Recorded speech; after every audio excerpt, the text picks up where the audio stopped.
What's going on, YouTube? Tom here, and I apologize for the shitty lighting right now. Had work all day, had errands to run, just basically did not have time to make a video all day. Except for right now. But, hopefully these lights work. But, since I had errands to run, I figured I would still talk about that. Because they were Mustang related, of course. So, of course, for those stopping in for the first time, I have a custom order 2018 Mustang GT performance package on order. It is going to be a 301A car with active exhaust, and I'm quite proud of that. So, a lot of people have been asking, well, what kind of mods are you going to do? Not necessarily people on YouTube, but people in person. I guess a couple of people on YouTube. For a while ago. It's been a good while since someone's asked, but I did in fact make a video a while ago detailing every mod I would like to do to the car. And well, you know, got some good feedback. People liked what they heard. And simple fact is, yes, I kind of those plans haven't changed. I kind of have a list of things I want to do. It's a fairly long list, but the fact is, I don't have the kind of money right now, so I will mod the thing. It's just going to happen in stages rather than all at once. Which is fine. I mean, hey, if anything, to me, it's more fun to build a car. You get to see the car progress over time. So, as for what mods are going to happen first, I honestly can't say. I really don't know what's going to happen first. Probably a cold air intake and a gentle tune, if even a tune. But I do love the good cold airs. They add a little bit of power. Throttle body wise, I don't know. I've been reading mixed results on that. Some people say it's equally as useless as a cold air, where you might get like a couple of horsepower, even if any. And of course, some people swear up and down by power, and other people seem to say nothing. So I don't know, I don't want to go off everything I read, but Ford for a while was doing the GT350 intake with the Shelby throttle body, so possibly that might be a thing. I don't know. I'm waiting to see what Ford comes out with. Ford, step your game up. It's January, the 18s are out. Start making mods for them, please. So, if that becomes a thing, that's probably one of the things I'm going to think of. The GT350 intake is a pretty good intake. If not, possibly either JLT or PMAS. Those are the two of the big ones that people swear up and down the most by. K&N is another one. I've got a K&N in my Tacoma, and I can't say I've had many complaints about it, so that's probably one. But I honestly have no clue. I gotta do more research into that someday when these start coming out. And then another big mod I wanted to do, and I've been thinking about it, but I'm having second thoughts just because I've only been going off of what's on video and not in person, and I realized it might be a mistake to do it. And that is, with the active exhaust, I was thinking about getting a resonator delete. You know, potentially either going to an H-pipe or an X-pipe. And I heard them on video. It's a couple of the different big tuners have, I can say tuner, the parts suppliers more, the American Muscle, CJ Pony Parts, people like that have all done it and then, you know, did a video on it, and I'm thinking, God, that is going to sound amazing.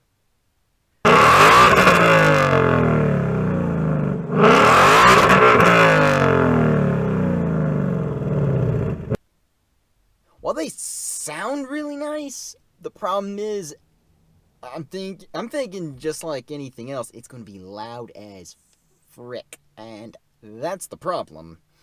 The car in itself, with active exhaust in track mode already, is pretty damn loud. I mean, I drove the car with it, and the particular guy riding with me, I don't know if I want to call him a salesman, they work at the car shows, and they ride along with you for insurance purposes. He wouldn't even let me put the car in track mode.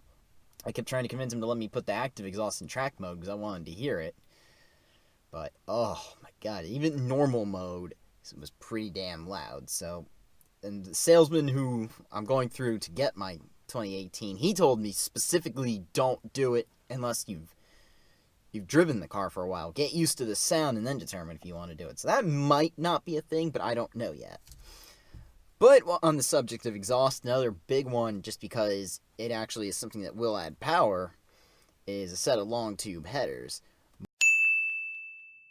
More than likely, Cooks, but I'm also considering American Racing, because those are kind of the two good quality ones. I mean, I don't really know. There's others for different prices, and I'm thinking, okay, I can go with BBK and get some nice cheap ones, but I don't really want to cheap out on the car. I don't know. I've heard good and bad things about BBK. Depends on who you ask, really. Realistically, yeah, it does depend on the budget, so that, of course, will be some other day. We've got to see what kinds of, prices come out for these headers, but you gotta see what happens with that. Headers more than likely will happen, though. It's a nice set of long tubes. Now, I'm going to probably keep the car catted, not because I live in an emissions state. In fact, I live in Florida, which, as we know, is the opposite of an emissions state.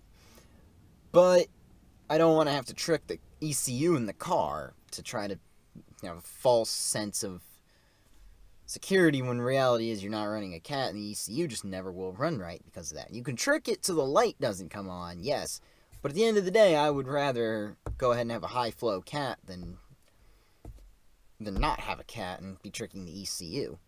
I won't go with the green cats or anything. Cooks has an option called green cats, which are essentially the catalytic converters, almost like they would be stock. To me, it kind of defeats the purpose to go with those headers and then get the stock cats, basically. But if you live in an emissions state, it's a good necessity to have. Although, realistically speaking, the only problem you have where you would want to go without cats is if you're running forced induction. Which kind of leads me to the springboard to the next thing, is people seem to want me, at least all my friends in person, they want me to go forced induction on the car. And realistically speaking, I don't know if I will, just because there's a lot of costs associated with going to forced induction. Not just the cost of buying it and getting it installed, but also when you factor in the fuel costs, you're going to spend more on gas, because obviously your gas mileage goes to shit. And then on top of that, your insurance goes up. And things like that, people just seem to not consider. I see them left and right on Facebook coming up where someone will be like, yeah, here's my Roush charged or Pro charged or name a supercharger. Where here's my car with only 5,000 miles on the supercharger. Now I suddenly can't afford it. And it's like, yeah, you can't afford it for a simple reason. You've now gone broke putting the supercharger on, then realized you can't. Now you can't even afford to own the car, so no offense to anybody who does it. I would love to do that, but just that's the thing. Yeah, the big problem is, and then on top of that, I live in Florida where we have ridiculous amounts of stop-and-go traffic. Realistically speaking, it doesn't take 700 horsepower to get up to 35 miles per hour just to slam on the brakes again. But, on the subject of brakes, I'll probably leave them stock just because I'm getting the performance package with the Brembos. But where rubber meets the road, I did look at some drag radials. It is an option I will consider. It's not something I don't think I'm going to go out and get right away, just because, if anything, it makes it less practical for the street. But if there comes a day when I do decide to go to forced induction, and the Pilot Sport 4S's don't cut it anymore, there might become a day when I would need some more grip. And, of course, if you were going to track it, yes, I wholeheartedly think everyone should go to drag radials if you're actually going to track the car. Me, I probably won't be tracking it a whole lot. Maybe once or twice, every once in a great while. But realistically speaking, my car is going to be a street car. So Pilot Cup 2s might be an option too as well. So they're kind of the better version, but yet they don't break the bank as much. They still break the bank. They break it pretty hard, but they don't break the bank as much. They come in the sizes that will fit the car, because I could always go to the Performance Package Level 2 wheels and tires. Things like that. And, of course, another big one is I still want to do suspension. That's one that's definitely going to happen soon, as I will be doing probably lowering springs. I got to see how the car rides first without it. I mean, if there's... I don't know if I will just immediately want to go to them. I might want to get used to the car a little bit. Lowering springs would be nice because I think it would help the appearance of the car a lot. But the problem is then it would be low, and I don't necessarily want to have an impractical car either. But it's something I would like, but not sure if I will even get. And that's, of course, in addition to all of the little trim pieces I'm going to do. I definitely want to get the car ceramic coated, and most likely when it gets here, the first thing I will be doing is we'll go to blacked out badges all around. I kind of like how the cars used to be with like the black accent package, but now you get the black roof with it. And personally, I don't like that. Ford should never have done that. Because I liked it where it was the black wheels and the black badges. I think, to me, it always looked better that way, but now Ford has decided that you have to get a black roof. To me, I dislike. And the other thing is you can never get it with a performance package, and you have to get black wheels, but then you're stuck with the chrome badges. It's a mismatch. I've even seen a couple of the dealer with black badges. There were performance packages, and I thought, damn, that actually looks good. So it's for sure something I want to do. Wing-wise, y'all have seen the performance package wing. And at first, I didn't like it. And to be honest, I still don't wholeheartedly like it, but it's starting to grow on me. I was thinking about switching it out for a different spoiler. In fact, my car is going to have a spoiler on it. I decided not to get a spoiler delete car just because I did at the time of ordering it a week ago want to change it out. And I still might. I can't speak for sure. I either might grow to like that spoiler or I may finally decide to switch it out.